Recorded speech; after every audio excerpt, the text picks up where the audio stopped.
mbola andrasana araka izany zay oto ny raharaha mampifanolana ny mpitrandraka vato ho any Andilamena iny sy ny teratany Sri Lankais zay ny makasika ny vaovao fa ivadika pejy hafa kosa isika mbola vitsy ny tahampandraisana anjara an'ireo vehivavy amin'ny fanapahan-kevy mpanjakana raha i Madagasikara no resahina efatra faingoro isanjato fotsiny ny tahan'ireo vehivavy bentanàna 5,9 isanjato ireo mpanolotsaina kominaly raha toka manodidina ny 1,20 isanjato ny tahan'ireo vehivavy parlementaire ndio jerentsika ny sary.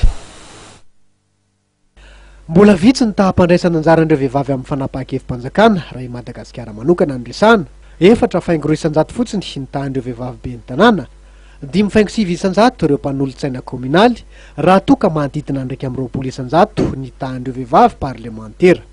Ambany dia ambany tokoa izany raha refesina amin'ny satany sadeka mikasika ny miraleta sy ny fandrosoana izay nilaza fa tokony hahatratra 50 isanjato ny tahan'ireo vehivavy mandray anjara amin'ny fanapahan-kevim-panjakana amin'ny taona 2024. Isan'ny voatra izany nandritra ny fanondorana tampombo ofisialy ny tahirikevitra mikasika amin'ny miraleta sy ny fifidianana izay nitotsaina tetsy amin'ny hôtely lehibe Tsekorondrano. Tsara fahatongavana ity hivitaovana ity satria hiatrika ny fifidianana be any tanàna sy mpanolotsaina ny firenena.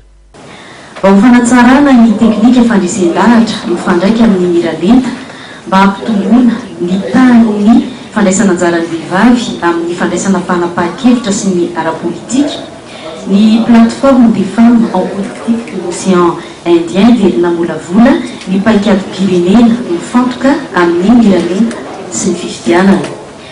Eto koa ny fikarakarana ny rafitra fifandresen-dahatra eo amin'ny firenena iray dia tokony ifandraika amin'ny tetikady iray izay ahitana ny tanjona sy ny fitaovana mety ilaina amin'izany.